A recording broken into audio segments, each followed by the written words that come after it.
I am Aditya Kumar. तो आज के वीडियो में हम जानेंगे कि एक HTML फाइल में हम CSS को कितनी प्रकार से लिंक कर सकते हैं। तो यहाँ पे CSS को लिंक करने के थ्री टाइप्स होते हैं। Three types of linking CSS in HTML। Okay, तो हम सबसे पहले अपना एक वाटर प्लेट कोड जनरेट करा ले रहे हैं। ठीक, तो इसका टाइटल क्या दे रहे हैं? How to how to use CSS in HTML। Okay, तो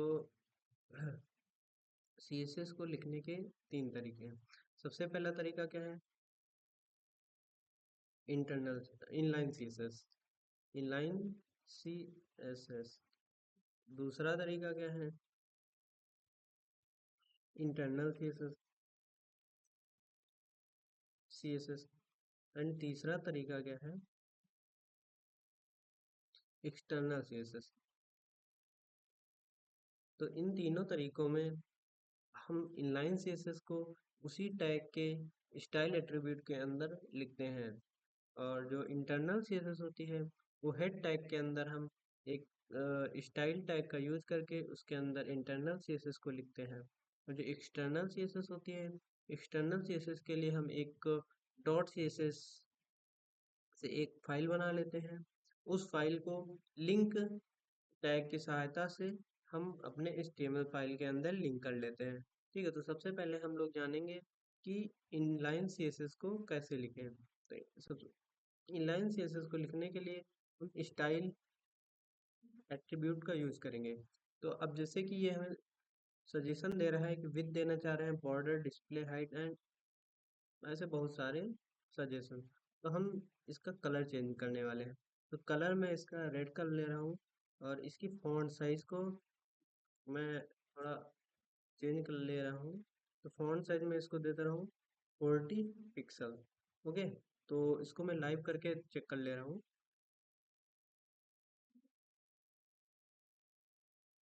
ओके, तो जैसे हम लोग देखें कि जो इनलाइन CSS है ये हमारा रेड हो चुका है, क्योंकि इस पे एक इनलाइन CSS अप्लाई हो चुकी है।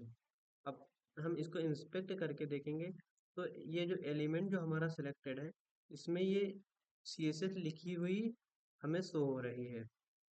ओके, अब बात करें हम इंटरनल CSS की। तो इंटरनल CSS को लिखने के लिए हम स्टाइल टैग का यूज करते हैं, और इसे हेड के अंदर लिखना कंपलसरी होता है। तो अब इसके अंदर जैसे मुझे बॉडी का कलर चेंज करना है, तो सबसे पहले बॉडी सिलेक्टर जो कि टैग सिलेक्टर होता है उसकी सहायता से बॉडी को सिलेक्ट करेंगे। उसके बाद इस पे हम CSS की प्रॉपर्टीज को अप्लाई कर सकते हैं। ठीक है, जैसे मुझे इस बॉडी का बैकग्राउंड चेंज करना है, बैकग्राउंड कलर, तो जैसे मुझे इसका बैकग्राउंड कलर ब्लैक रखना है। ठीक, तो ये बैकग्राउंड कलर ब्लैक अप्लाई हो चुका है। तो अब क्या है कि हमारे अदर जो एलिमेंट्स हैं वो विजिबल नहीं है, जो इंटरनल एंड एक्सटर्नल CSS के हैं। ठीक, तो अब इनको इन पर भी हम चाहें तो एक इनलाइन CSS का यूज कर सकते हैं। तो इसका कलर मैं कर दे रहा हूँ येलो। ठीक,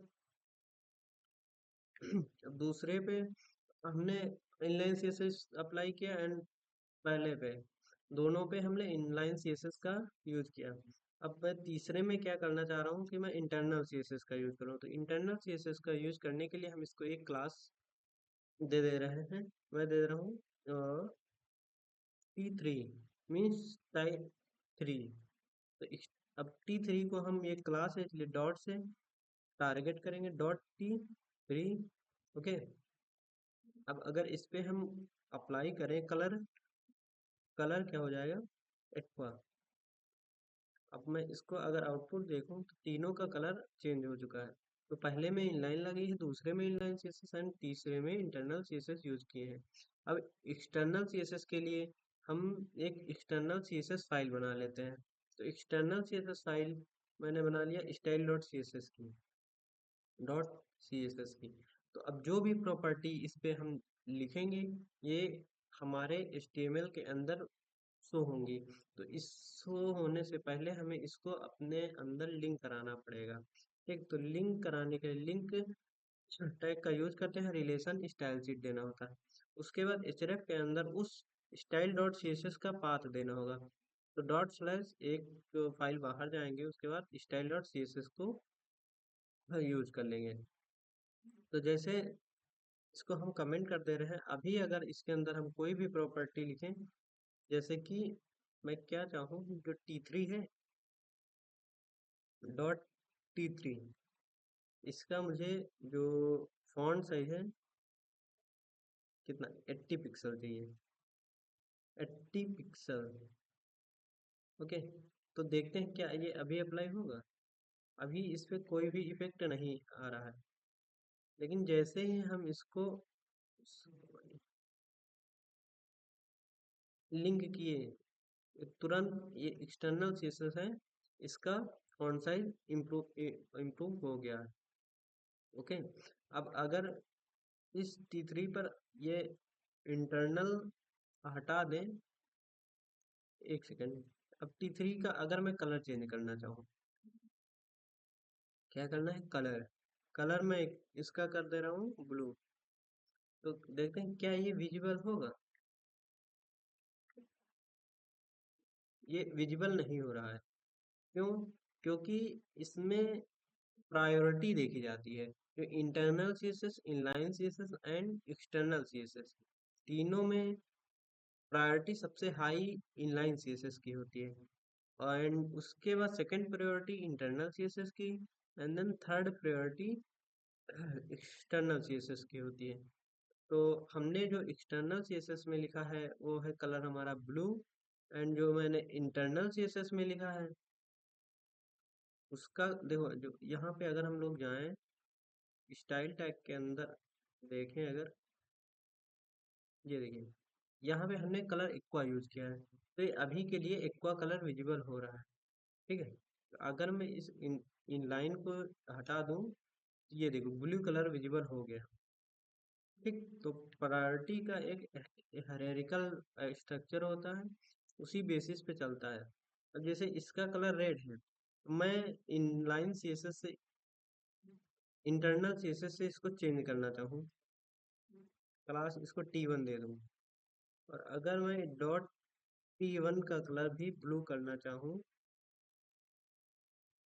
कलर को अगर ब्लू करना चाहूँ, तो ये नहीं हो पाएगा, क्योंकि इसमें हमने ऑलरेडी इनलाइन सीएसएस से इसका कलर रेड कर रखा है। तो ये तब तक के अप्लाई नहीं होगा जब तक इसको हम रिमूव नहीं करेंगे। तो इस प्रकार हम लोग देखें कि अपने एक सीएसएस फाइल में हम लोग